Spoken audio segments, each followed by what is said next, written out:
chairman of the party organisation, to reply.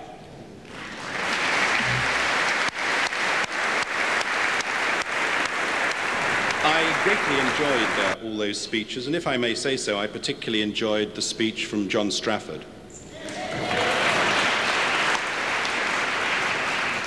I welcome John's suggestion that we do need a full dialogue in the party about the future funding of the party and about our future organisation. And I'll come back to that point a little bit later, if I may. I also very much sympathise with much of what John said about Northern Ireland, a beautiful part of our United Kingdom where I was privileged to spend 2 years as a minister. I have always believed, and believed passionately, in the importance of the Conservative Party standing and fighting and winning in every part of the United Kingdom.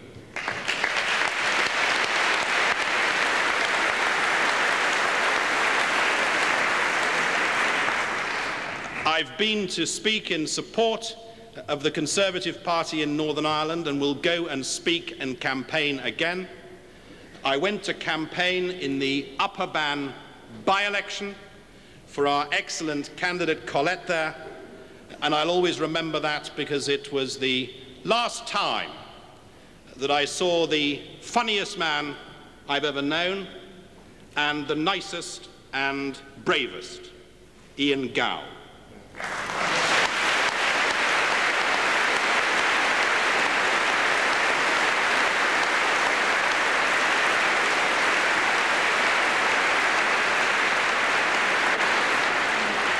I don't wish there to be any doubt at all. We want Conservative councillors in Northern Ireland. We want Conservative members of Parliament from Northern Ireland.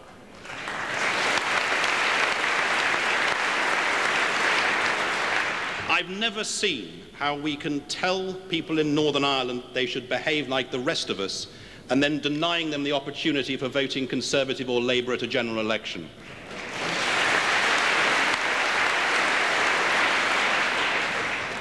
I did take one exception to what John said. I wasn't entirely convinced by that exercise in guided democracy.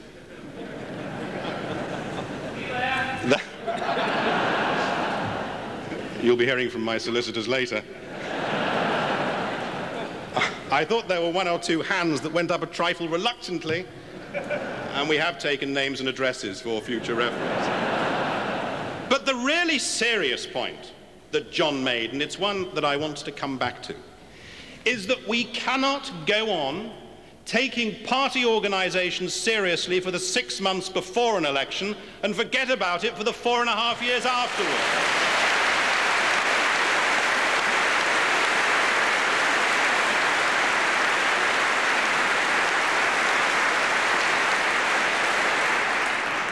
I was working out last night, I guess a number of you do the same thing. I was working out last night how many party conferences I'd been to. And I got to just over 20 before running out of recollections. But the first party conference that I came to was here. And I can remember standing over there under the gallery and not talking,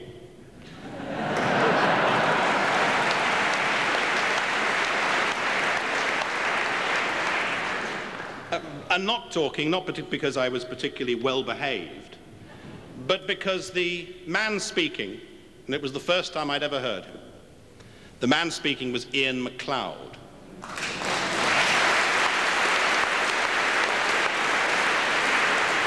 It was a speech in which he talked about Conservatives bringing together, and it's a quote which the Prime Minister has used a number of times, bringing together efficiency and justice. And I guess when a lot of us look back over the speeches that we've heard and the speeches that have really impressed us, Ian MacLeod appears again and again in that sort of personal anthology. Greatest peroration I've ever heard was Ian's at one conference when he said, and some of you I guess were there, The Liberals can dream their dreams. The Socialists can scheme their schemes. But we have work to do.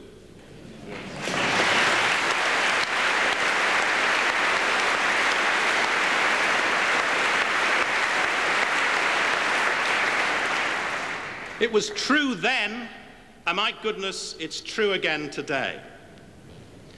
All those years that I've been coming to conferences, and I tell you this, I cannot remember a year when the hall was fuller for debate after debate.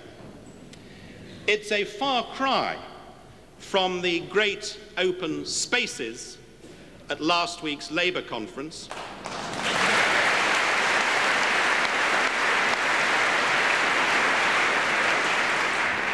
Great open spaces isn't, of course, a reference to the mental abilities of our opponents.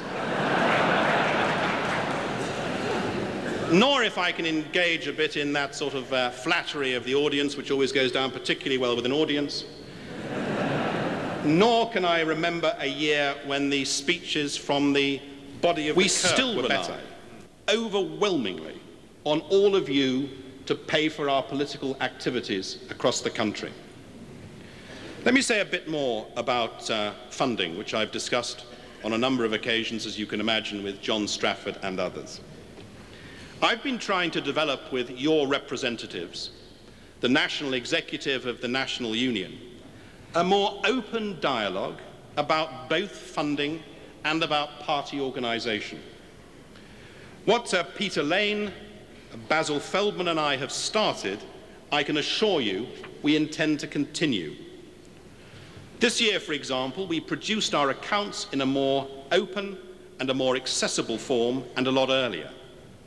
I then went to the National Executive to discuss them, to answer questions about them, because I want people to know why we need your money and what we do with it. It's worth bearing in mind, I think, two facts. First, at the last general election campaign, the Transport and General Workers' Union alone gave more to the Labour Party than the total contributions from all British businesses to the Conservative Party put together. One union gave more than all businesses. That's on Labour's own figures. And a second point, in the Conservative Party, we don't have Labour's link between money and manifesto, between money and MPs. The CBI don't control 87% of the votes at our conference. The Institute of Directors don't have 40% of the votes when we elect a new leader.